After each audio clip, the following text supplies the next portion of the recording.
All right, what's up, FloCombat? We got such a special guest today. We got Erin Blanchfield. She just made her pro MMA debut on FloCombat this past Saturday at CFFC 70. She won, which is all she ever does, apparently. So, what's up, Erin? How you doing?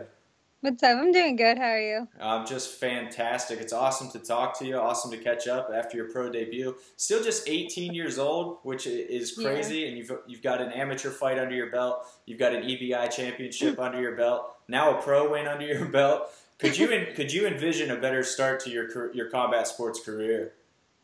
No, honestly, it's been the best it could. After EBI, EBI opened up a lot of doors for me. That was probably the biggest thing that I won so far. And then I really wanted to get into MMA after that, and everything's just been going really well. So, Absolutely, and no layup in your pro debut either. I think a lot of people maybe slept on the fact that Whitney Piles, she was making her pro debut as well, but she was 5-0 as an amateur with 3 or 4 finishes, 3 I think. Either way, yeah. super tough opponent for you. You know, did you have any reservations stepping in against somebody with that much more experience than you and with that kind of success rate? Yeah, I mean, we wanted to fight like Whitney Piles, because we were trying to actually find another amateur fight after, because I only had one. But we couldn't really find any girls that wanted to fight me after the EBI. And Whitney was a good challenge because she was more of a striker. Like you said, she had some finishes striking, and we wanted to test my skills against somebody who had strong striking. So, but I didn't have any doubts going into it. Like, she had some experience over me in MMA, but I had plenty of experience in kickboxing and Muay Thai and stuff too. So. Yeah, could you go ahead and elaborate on that a little bit? Because that's something else that gets slept on a little bit. Everybody thinks of you, well, the perception of you with the EBI win is that you're a pure grappler, but you actually have a pretty solid background in Muay Thai kickboxing as well. So when did you start that, and how did you do in that competition? Yeah, well, when I first started training when I was 7 years old, I was doing both. I was doing no-gi jiu-jitsu and kickboxing, and I was 7-1 in kickboxing and Muay Thai, and even the one I lost, it was just a decision, and it was like a full contact Muay Thai fight, so that was a good experience. But yeah, I started competing when I was about 8 years old in both grappling and kickboxing. I did a bunch of kickboxing tournaments that were kind of run like Nagas, and then a bunch of Nagas and Grapplers Quest. So I had a lot of experience. People just didn't really know me because it was just in the area, very just local competitions. But it wasn't yet until EBI where I really people knew who I was more now. Yeah, that was certainly a coming out party, and Yeah. my math is horrible. I'm here trying to do math in my head. I'm like, so okay, so you started in 2007, 2008, I want to say. So Yeah. women's MMA was not big at all then. You know, there really wasn't a future in that for women. What got you started so early? Why was that interesting to you at the time? Well, back when I first started, when I was 7, it was just something to stay active and to learn how to defend myself. But by the time I was 11 or 12 is when Strike Force was around, and that's when Rousey was first coming up. She just beat Misha and stuff like that. So I think that was kind of definitely an inspiration for something for me to do in the future. I know in about when I was 12, 13 years old, I knew that's what I wanted to do. I wanted to go into MMA and make a career out of it. Yeah, it's pretty clear that you're pretty natural at it. I think anybody watching your fights, whether it be at EBI or in MMA, can see that. You know what has the transition been like for you from pure grappling to MMA? Because, well, what's your focus like nowadays? I guess I should say. How are you splitting time between grappling competition and MMA training? Um, well, honestly, I haven't been doing that much grappling competition because I've been focusing more on the MMA, especially since I had my pro debut coming up. But I mean, I've been doing both. So I've still been training just striking and just jiu-jitsu, but also been doing a lot of MMA sparring and doing pad work that's MMA Pacific. So yeah, that's what I've been doing. Cool. So pro debut, I think your amateur debut was in November, I want to say. So that's roughly Yes. 4 months between. Are you looking for about another 4 months before your next pro fight, or what kind of timeline are you looking at? Well, we were looking at something probably for July. So yeah, a few months. Um, yeah. Are you looking to stay with CFFC? Did you like your experience with them? Yeah, I enjoyed my experience with them. I think, yeah, it was definitely, they're a very good regional organization. But we have been talking to some other organizations like Invicta. Um, which I would like to fight for them. I think it'd be great because they're a more like national organization and they're on UFC Fight Pass and it's a lot of exposure. Not to say CFFC was great. Like I would fight with them too, but if I have the opportunity to fight with Invicta, I would definitely prefer. Yeah, what? FloCombat's not enough exposure for you? Come on, jump into the competitor. No. No, it's been awesome having your first 2 fights, and of course, we're going to support you and follow your journey no matter where you go. Invicta is obviously the premier women's MMA organization out there, so that would be fantastic. And along those lines, you've never taken easy challenges anyway, but Invicta is a clear step up from what you've done so far. Do you feel like you have to balance, moving things along too fast, taking it slow, or do you feel that you're ready for that jump? No, I mean, I feel like I'm ready. Like, I know even if I go into Invicta, like, they definitely are, like, a little bit more of a competitive organization, but it's not like they're going to throw me in with, like, the champ right away either, you know what I mean? So, I feel ready. Like, I feel like I'll prepare for the next few months, and I think I'll be able to get the job done. Yeah, and obviously Mackenzie Dern is the most recent example of just a female Brazilian jiu-jitsu practitioner who just tore everything up and has done really well in MMA. Do you take anything away from her career? Or do you compare yourself to her at all or draw anything from her? I mean, I don't know if I would really say I compare myself to her at all. I feel like she moved through like the MMA ranks like very quickly, but that was due to like her success in jiu-jitsu. Like she even had more success than me because she was just like in it longer. But yeah, I mean that's all. I haven't really compared myself that much to her.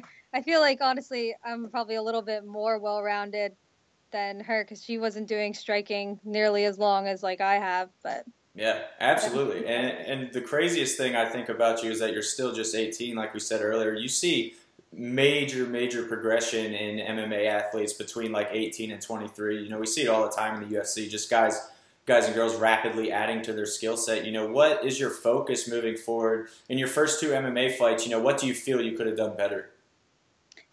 Well, the fights went how we planned, but like moving forward, I'll definitely want to work my striking a little bit more. Like I have been doing striking since I was young, but grappling is obviously my strong suit. And there were times where I was like, especially coming up to EBI, like I knew about it like in January for like July. So I was like training mostly just jiu-jitsu, not working my striking as much. So in the future, yeah, we're working like to get, because like even this last fight, like Whitney had very fast hands, and I felt like I was maybe a little bit like not up to par with that as much. But yeah, so just working my striking, getting better at that. Excellent. Who are you working with specifically? Who's in your camp as far as MMA training specifically goes? Well, I train at Renzo Gracie Academy in New York City, and there's some of the I train with John Danaher, and then there's some the Muay Thai coaches that train do like the MMA training with us that like help us with our transition from like striking to the ground.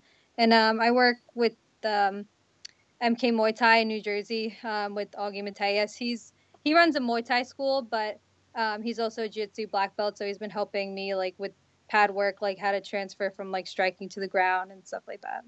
Perfect. And you mentioned Danaher, and one of our favorite writers in the space, Doug Geller, actually interviewed you before the fight, and it came out that Danaher had to basically write a note letting the New Jersey Commission know that you could fight. What's up with that? Yeah, it's really strange. So, yeah, Chris Vender, my manager, he was trying to get me the fight with CFFC as a pro, and he was talking to Nick Lembo. Nick Lembo was like, she only had one amateur MMA fight. She's only 18. He's like, I know she trains with John Danaher. I want a letter from him, like recognize, like him saying basically that he feels like I'm ready to go pro. So I went to the gym one day, and after class, I explained the situation to him, and he was like, okay. He's like, I want to see, because he only really saw my jiu-jitsu, because he didn't really watch like my MMA training. So I did some like MMA training with him, and so he could see like my striking was like, and he's like, yeah, I feel like you could go pro. So he wrote me the letter, and then it worked out. So. That's hilarious. What's it like working under him? I mean, it can't be overstated. At just 18 years old, all the experiences you've had, and you're training with, the best in the world at the highest level. Do you ever step back and just be like, damn, like this is crazy what's going on in my life right now? Yeah, I mean, it's awesome to have like especially because like you were saying, like everything's kind of moving fast, but at least I have like this like super high level coaching, like so I feel like I'm able to compete at that level. It's really great. Like I'm very happy that I live in an area that I could get to training like that. But yeah, it's awesome. And you mentioned Invicta as kind of a goal for you as a next step, but do you look beyond that at all? I'm sure you're eyeing up, with the women's flyweight division taking shape, probably eyeing that UFC gold. How far ahead do you look in your career when you're mapping out, your plan? Yeah, I mean, we try to take it one fight at a time, but definitely want to get to the UFC and win the flyweight championship of the world. Like that's the ultimate goal. But for right now, trying to take it one fight at a time. That's perfect. So you got the combat sports on lock. I mean, nobody's questioning your Brazilian Jiu-Jitsu. Now at MMA, looking just as solid inside the cage. What do you do in your free time? I imagine that doesn't leave a lot of free time, but you're still 18. You still obviously want to have some fun. What does Erin Blanchfield do for fun? Well, right now I'm also in college, actually. So no fun at all. Not much time for fun, yeah. Like I'll hang out with some of my close friends sometimes, but I mean, I don't do what most kids like my age do, like go out and party or drink. I don't do any of that. I'm very goal oriented, and yeah. So I pretty much train and go to school and hang out a little bit when I can, but that's great. Yeah. Well, no drinking was a given since you're only 18, and no 18-year-olds ever have touched alcohol in the United States. So we definitely we definitely knew that. But what are you studying in school? Because that's an interesting balance as well. I mean, I remember I was in college not that long ago. Longer ago than I care to admit right now, but not that long ago. Yeah. It didn't leave a lot of free time, and certainly not enough free time to become an elite athlete on my downtime. So what college are you at? What are you studying? Right now I'm at Montclair State University, and I'm studying biology. Oh, fantastic. What kind of career are you looking at there? Or is it kind of like, if this MMA thing doesn't work out, what do you want to fall back on? Well, I was thinking like physical therapy kind of route with it. I mean, I haven't been thinking about it that much because of MMA. Like my MMA is kind of like, that's my first goal. I've just been going to school because like my parents want me to go to school and continue like my education because it's like MMA is not going to last me forever. Like by the time I'm like in my 30s, the career's done. So you need something like afterwards. But yeah, something like physical therapy, maybe working with like athletes that are injured and stuff like that afterwards. So that's what I was thinking.